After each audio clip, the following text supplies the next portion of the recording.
January is a fantastic time for harvesting. We have a bountiful harvest from a very small section.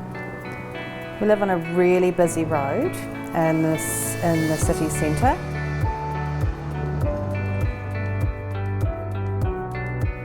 It's quite surprising really, because on the front lawn when we started developing it a few years ago, it was just scrappy lawn. And now we're the eccentric couple on the corner where we've got a foraging garden.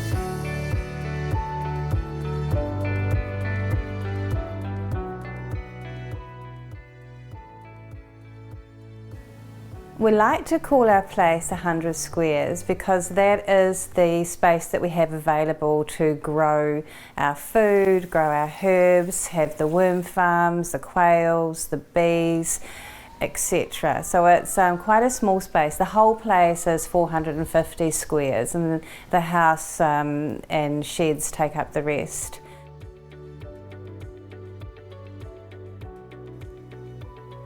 In the olden days, both John and I had big properties at times and became slaves to the property almost, you know, when things get a bit out of control and having to grow big. With 100 squares, it's actually such a joy because it doesn't take long, because everything is small. You know, when you're watering, you can water with a watering can rather than having big, huge sprinklers. I would think we would spend, well, to be honest, I spend much more time in my glass house than I like to let on. So I say I'm in the glass house, but it's actually my little place. It's like my girl shed. So including the girl shed and the gardening time, it's probably only a couple of hours a week.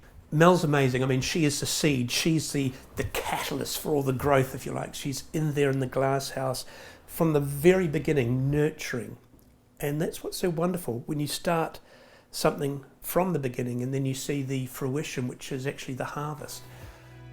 When I think about harvesting, it's very much like a forage.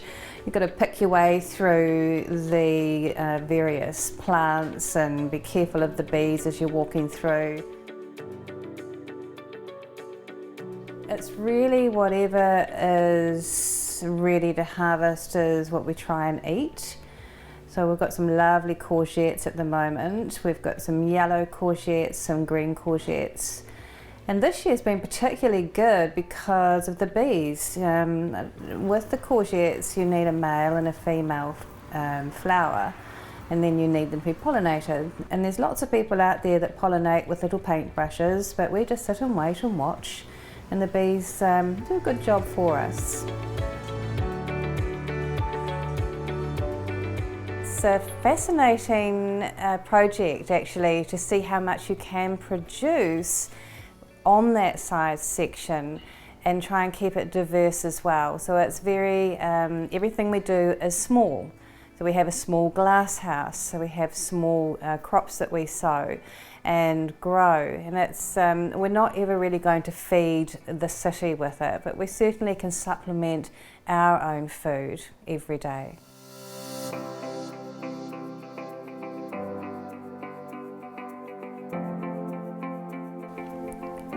The rhubarb's fantastic at the moment, so just a wee tip there on the rhubarb, you just give it a pull and if it comes away freely it's ready.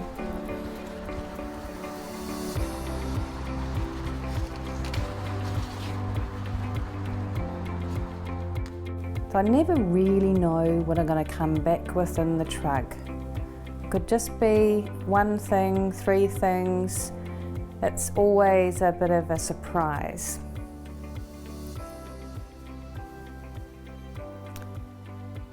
Part of the joy of having a small garden in the city centre is the fact that you are connecting with nature. I love the fact that I can walk out and, I know it sounds silly, put my bare feet in grass.